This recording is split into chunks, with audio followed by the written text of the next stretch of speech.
बिस्मिल्लाहिर्रहमानिर्रहीम, अस्सलाम वालेकुम। मैं हूं आपका मेजबान साजिद गुंदल। आज 23 दिसंबर है, साल 2020। कप्तान ने गुज़श्ता रोज अमेरिका के सदारती निज़ाम की चंद खूबियां बयान की। वजीफाखोर सहाफ़ी और PDM के अंदर शामिल जमातों ने इसे अपने लिए खतरे की घंटी समझा। करीमा बलोच की मौत वाक़ई होती है कनाडा में, और खूनी लिबरल्स एक खेल खेलने की कोशिश करते हैं, मगर वो खेल किस तरह बिगड़ गया है। गद्दारों के खिलाफ ऑपरेशन का वज़ीर आज़म और आर्मी चीफ से मुतालबा ये जोर पकड़ता जा रहा है। इस वीडियो में इस हवाले से भी हम बात करेंगे। पाकिस्तान के अंदर एक जमहूरियत है, और आपको इल्म है इसके अंदर आजादी इजहार राय होता है। ये जमहूरियत कितनी बेहतर है, कितनी नहीं है, इसके अंदर क्या खूबियां हैं, क्या खामियां हैं, ये एक अलहदा बहस है। लेकिन यहां पर मीडिया आजाद है और इस मुल्क के इदारों यानी पाक फौज ISI को निशाना बनाया जाता है, लेकिन फिर भी उनके खिलाफ एक्शन नहीं होता। और वो जबानें जो बिल्कुल 2-2 इंच की थी, अब वो 2-2 गज की हो चुकी हैं, और वो मुसलसल निशाना बनाया जा रहा है इस मुल्क की सिक्योरिटी एजेंसीज को। और जब आप सजा नहीं देते, जब पकड़ते नहीं, जब आप डरते हैं इंटरनेशनल मीडिया से, इंटरनेशनल ह्यूमन राइट्स की ऑर्गेनाइजेशन से, फिर नतीजा यही निकलता है जो अभी निकल रहा है। अब ये एक खातून है करीमा बलोच, ये BSO जो ऑलरेडी एक बैंड ऑर्गेनाइजेशन है उसके साथ ताल्लुक रखती थी। मिसिंग पर्संस का यहां पाकिस्तान में ये पूरा एक तबका खेल खेलता है। इधर से अब जो है वो PTM भी मिल चुकी है, और ये पश्तूनों के नाम नियाद हकूक के नंबरदार पाकिस्तान की रियासती इदारों के खिलाफ हमला आवर हैं। मुल्क के अंदर से भी इनके लोग मुआवनत करते हैं, अफगानिस्तान से भी, बैरूनी यूरोपीय ममालक से भी, और दुनिया के मुख्तलिफ ममालक से। और रात ऑलरेडी इनके साथ है एक पूरा पाकिस्तान की सिक्योरिटी इदारों और मुसल्लह अफवाज के खिलाफ बयानियां बनाने की कोशिश की जाती है। अब ये खातून जो है, इसने यहां पर जिस तरह भी रियासत मुखालफ सरगर्मियों के अंदर हिस्सा लिया, अब वो तो कहते हैं कि ये ह्यूमन राइट्स एक्टिविस्ट है, मुख्तलिफ टाइटल्स देते हैं, लेकिन ये कनाडा में चली गई। कनाडा के अंदर इसकी मौत वाकई हुई। और आपको इल्म है जो इस तबके से ताल्लुक रखते हैं उनके अंदर क्या क्या बीमारियां होती हैं, उसकी मौत की वजह क्या हो सकती है, ये इस हवाले से तो अभी मैं आपको बताऊंगा। लेकिन साथ ही बगैर किसी तहकीक के, बगैर किसी न्यूज एजेंसी, जो इन्वेस्टिगेशन एजेंसी कोई रिपोर्ट अगर सरसरी दे तो उसकी इतला लिए बगैर ही यहां पर चंद ऐसे हराम खोर और मुल्क दुश्मन किस्म के लोग हैं जो इस मुल्क की ISI और पाक फौज पर टूट पड़ते हैं। और जब उनको आईना दिखाया जाता है तो फिर वो कहते हैं कि आप तो इस तरह जो है वो वैसे ही एक मुहिब्बे वतन का सर्टिफिकेट लेना चाहते हैं। अब मैं आपको सामने रखता हूं, ये चंद भगौड़े हैं, और मैं इससे ज्यादा सख्त अल्फाज मेरी इस वक्त जबान जेब नहीं देती, मैं इनके लिए निकालूं। एक खातून है गुल बुखारी। अब वो क्या कहती है जरा देखें। और ये अक्सर जो PDM की पूरी तहरीक है, इसके पीछे इस तरह के एक्टिविस्ट मौजूद हैं, और ये बेसिकली PTM के सपोर्टर हैं जो पूरी दुनिया के अंदर पाकिस्तान के सिक्योरिटी एजेंसीज के खिलाफ एक माहौल बनाते हैं। चंद दिन पहले, यही 2 दिन पहले तक ये बयानियां बना रहे थे कि अली वजीर को मर्डर किया जा सकता है, मुकाबले के अंदर मारा जा सकता है। पूरा जब भी कोई इस तरह का मामला आता है तो ये उठते हैं। अब ये गुल बुखारी नामी एक खातून है, और ये कहती है कि तुमने करीमा को मार दिया, निहत्ती पाकिस्तानी औरतों को मारते फिरते हो इस बजट पे, ये है तुम्हारी औकात, दुश्मन के आगे तुम्हारी डैश डैश जान निकल जाती है। अब ये खातून है, चूंकि बैरून मुल्क से इनको फंडिंग होती है, और इनका एक ही काम है कि आपने इस मुल्क की पाक फौज, ISI और दीगर जो एजेंसीज है उनके खिलाफ बकवासबाजी करनी है। जितनी बकवासबाजी करोगे उतना एक तो तुम्हें असाइलम मिल जाएगा, साथ आपको वजीफा भी मिलता जाएगा। तो वो ये चीजें हलाल करने के लिए वहां गैर ममालक के अंदर बैठकर चंद टकों की खातर इस मुल्क के खिलाफ इस तरह की जहर अफशानी करते हैं। और हैरत की बात यह है कि इस मुल्क के अंदर बैठा हुआ एक बहुत बड़ा तबका जो है वो भी उनका देखा देखी ये चीजें कर रहा है। एक और शख्स है, मैं उसका नाम नहीं लेना चाहता था, इंतहाई बेहया आदमी है, अहमद वकास गुराया इसका नाम है। और ये हमेशा, यानी आप देखिए, मैं इसके ट्वीट 2 आपको पढ़ देता हूं, सिर्फ इसलिए ताकि आप समझें कि कितने नौजवानों को ये आगे गुमराह करने की कोशिश कर रहे हैं। और अगर इनको लगाम नहीं डालेंगे, इनकी जबान बंदी नहीं होगी, ये कोई ह्यूमन राइट्स नहीं है, ना ये आजादी इज़हार राय, और ना ही दुनिया का कोई मुल्क ये बर्दाश्त कर सकता है। अब वो कहता है कि पाकिस्तान एक दहशत गर्द मुल्क है और पाकिस्तानी फौज एक वर्दी वाली दाइश है। अब ये अल्फाज ये शख्स कह रहा है। तो अब इसके हवाले से आप सोचें कि अगर ये पाकिस्तान में होता है तो इनके साथ क्या होना चाहिए। अब ये चूंकि डिसइंफो लैब की सारी रिपोर्ट आई, उसके बाद रा के इस तरह के जितने भी एजेंट थे, ज़ाहिर है उन्होंने इनको जो है वो साइड पे लगाना है, कल को ये जबान खोलेंगे, कल को ये बताएंगे कि हमें कहां से फंडिंग मिलती थी, किस तरह हम यहां से गए, यहां पर किस तरह आगे क्रिमिनल्स के साथ ये पूरा एक मामला जो है वो चेन मिली हुई है। अब ये करीमा बलोच जो है, इसके लिए इंडिपेंडेंट उर्दू ने एक रिपोर्ट बड़ी आम दी है और इस पर आज खूनी लिबरल्स का जो खेल था वो सारा दफन हो गया और अब वो इसको कोस रहे हैं। अब वो इंडिपेंडेंट उर्दू कहते हैं कि हमने ईमेल की है जो कनाडा की पुलिस है उसको कि आप बताइए इस खातून करीमा बलोच की डेथ कैसे हुई है, इसके अंदर क्या पेशरफ्त है।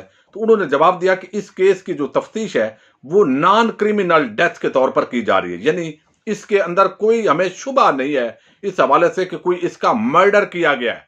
जिसकी लाश तो ज़ाहिर है वहां पर इसकी मिली और ये लापता हुई, उसके बाद पुलिस ने इसका ट्विटर पर दिया, दोबारा जब लाश मिली तो पानी के करीब लाश थी, वहां पर ये वाक करने जिस तरह वो बता रहे हैं वो गई हुई थी। अब इसका इल्जाम कनाडा के अंदर ये लगा रहे हैं कि पाकिस्तान की जो ISI ने इसको मर्डर किया है। अब देखिए, आप कनाडा में हैं, एहतजाज कीजिए कि ये पाकिस्तान आर्मी कर रही है सिर्फ बदनाम करने के लिए। अब वो कहते हैं कि इस केस में किसी मशकूक सरगर्मी के हवाले से कुछ मौजूद नहीं है, ये कैनेडियन पुलिस कह रही है। अब उसका शोर कह रहा है कि आप प्राइवेसी रखें, यानी इसके अंदर कोई ऐसा मामला है, उसकी मौत किसी ऐसी चीज से ज़ाहिर हुई होगी, नशा आवर चीजें। ये लोग अक्सर जो ये नाम नियात सोशलिस्ट होते हैं, आजाद ख्याल, ये बहुत अजीब किस्म के धंधे करते हैं। तो इसके अंदर जो है वो कोई वजह हो सकती है, उसको मख्फी वो रखने की इस्तदा कर रहे हैं, पुलिस भी नहीं कर रही। तो अब ये कह रहे हैं कि पुलिस ने ये BSO की जो रहनुमा है पूरा एक माहौल बनाया कि जनाब ये पाकिस्तान की ISI है। और अभी जब ये स्टेटमेंट आई है कनाडा की पुलिस की तो खूनी लिबरल्स का जो सारा खेल था वो खराब हुआ। अब वो कह रहे हैं ये कैसे हो सकता है, आप इस स्टेज पर ये कह रहे हैं। भाई हराम खोरो, तुम्हें कैसे पता चल गया? इन्वेस्टिगेशन तो कर रही है, कनाडा का वकूआ है, वहां पर पुलिस इन्वेस्टिगेट कर रही है और आप इस मुल्क के आम इदारों पर इतने आपने इसको सस्ता समझा हुआ है और जबान चलाकर इल्जाम भी लगा रहे हैं।